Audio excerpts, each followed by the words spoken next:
Iran Israel વચ્ચે ચાલી રહેલા સંઘર્ષોનો ગેરફાયદો ઉઠાવી સામાન્ય જનતાને છેતરવાનો તત્વો સામે પોલીસે લાલાક કરી છે. અરવલ્લી જિલ્લાના મોડાસામાં એલપીજી ગેસની અછતની ખોટી અફવા ફેલાવી કાળાબજારી કરી રહેલા એક શખ્સને મોડાસા ટાઉન પોલીસે ઝડપી પાડ્યો છે.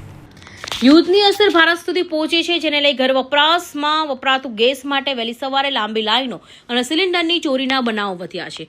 તેમજ કાળાબજારી પણ વધી છે. મધ્ય પૂર્વમાં ચાલી રહેલા ભયાનક યુદ્ધને કારણે વૈશ્વિક સ્તરે અનેક આર્થિક ફેરફારો જોવા મળી રહ્યા છે, જેની સીધી અસર હવે ભારતના સામાન્ય જનજીવન પર પડી રહી છે.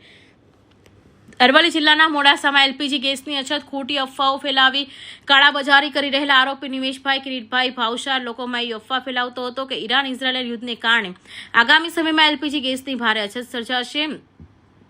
આ અફવાઓનો ભય બતાવી તે ગેસ સિલિન્ડરના કાળાબજાર કરી ઊંચા ભાવે વેચાણ કરી રહ્યો હતો. મોડાસા ટાઉન પોલીસની ટીમે બાતમીના આધારે શહેરના શહીદ ચોક અને પરવાડી વિસ્તારમાં ઓચિંતી રેડ પાડી હતી અને કાર્યવાહી દરમિયાન પોલીસે 14 ગેસની બોટલો, રિફિલિંગ માટેની પાઇપ, વજન કાંટા સહિત કુલ 9,250 કિંમતનો મુદ્દામાલ જપ્ત કર્યો છે.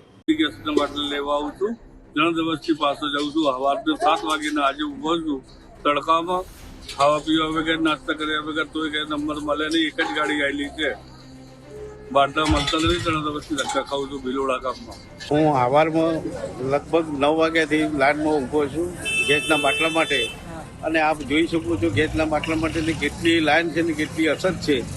તો ભિલોડામાં ગેસના બાટલાની કેમ અછત પડે છે એ કંઈ ખ્યાલ આવતો નથી. તો એની યોગ્ય તપાસ કરી અને દરેકને ગેસનો બાટલો મળે એવી વ્યવસ્થા ગોઠવવા વિનંતી છે.